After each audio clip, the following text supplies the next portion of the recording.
اعتدت أن أندهش جدا من الناس الذين يبتاعون جهازا جديدا فيتكاسلون عن مطالعة الكتيب المرفق معه. هذا الكتيب يحوي دائما معلومات مهمة جدا أو إمكانيات للجهاز لم تخطر ببالك.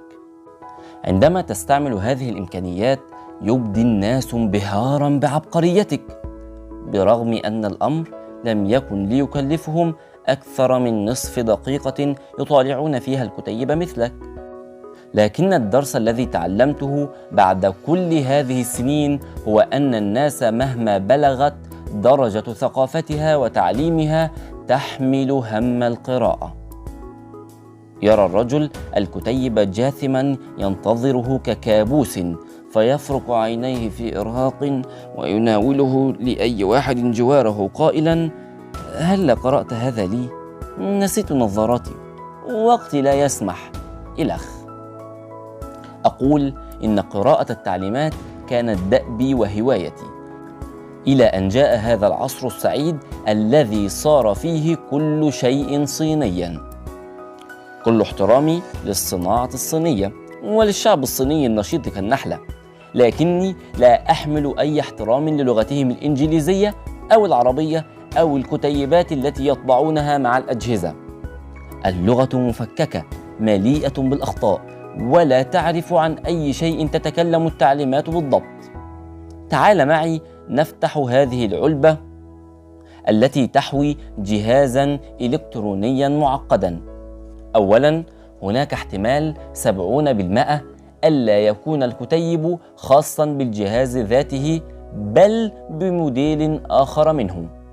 سوف تجد الكتيب يتكلم عن مقبض لا تجده وزر أحمر لا تراه.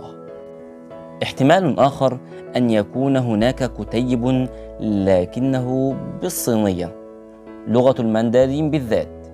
لربما صار الأمر أسهل لو كان بلغة الكانتونيز. ومن الممكن ألا تجد في الكتيب أي شيء سوى صورة رديئة جدا للجهاز، لا توجد كلمة واحدة عن تشغيله. أما لو تجاوزت هذين الاحتمالين فهناك خطر أن تقرأ التعليمات. ابحث عن سلك ألف موازن أحمر قطبية، يوصل سلك باء موازن أخضر، توصيل قاعدة هاء. تنظر إلى الرسم سيء الطباعة فترى عجينة سوداء اللون تدخلها عدة أسهم كتب عليها ألف وباء وهاء. مستحيل أن تعرف أي شيء، دعك من أن الأسلاك غير ملونة أصلا في الجهاز الأصلي.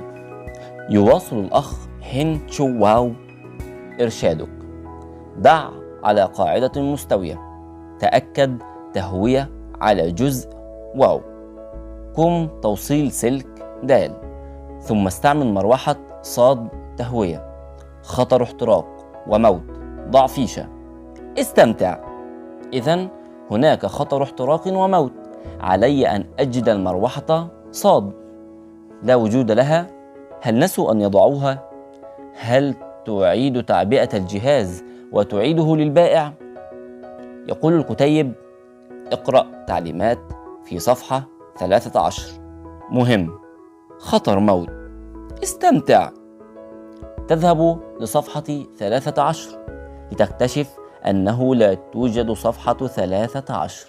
الكتيب 10 صفحات فقط، وفجأة تكتشف أن هناك جزءا بالإنجليزية جميل جدا. ربما كانت إنجليزية الصينيين أفضل من عربيتهم. إن طريقة كلام الآسيويين على غرار. الحين في مشكل كبير صديق، لا تصلح بالتأكيد لكتابة تعليمات الأجهزة، لكنك تكتشف أن الإنجليزية أسوأ وأن الضمائر كارثة. خذ السلك باء وضعهم في فتحته، هم أفضل في هذا الأوضاع. لف سلك مسمارها. مسمار ماذا؟ مسار السلك؟ أم هناك شيء مؤنث ظهر من دون أن تعرف؟ استمتع. الآن جاء الليل وأنت جالس على الأرض وسط عشرات الأسلاك وقطع البلاستيك، عيناك حمراوان وقد نام البيت كله وأنت مصمم على فهم هذا اللغز. لو عجزت عن تركيب هذا الجهاز فأنت لا تصلح زوجا ولا أبا. لقد صارت مسألة كرامة. في 4 صباحا يخطر لك لأول مرة أن تلقي نظرة على العلبة الخارجية البراقة للجهاز. هنا ترى على الغلاف صورة جميلة لفرن مايكروويف امتلأ باللحم المشوي. الجهاز الذي اشتريته هو مروحة كهربية. إذن هناك كتيب تعليمات خطأ في علبة خطأ لجهاز خطأ، وأنت قضيت الليل كله تحاول أن تحول فرن مايكروويف لمروحة. لا بأس، لربما كان جهاز الميكروويف مفيدا في البيت. هكذا تحاول البدء من جديد بمفهوم طازج للأمور، وفي الصباح تبدي زوجتك انبهارها وشكرها لك لأنك ابتعت لها مفرمة بصل ذات 3 سرعات. كما قلت لك، أنا أحمل كل تقدير للصينيين، لكنهم نجحوا في شفائي من عادة قراءة تعليمات التشغيل للأبد.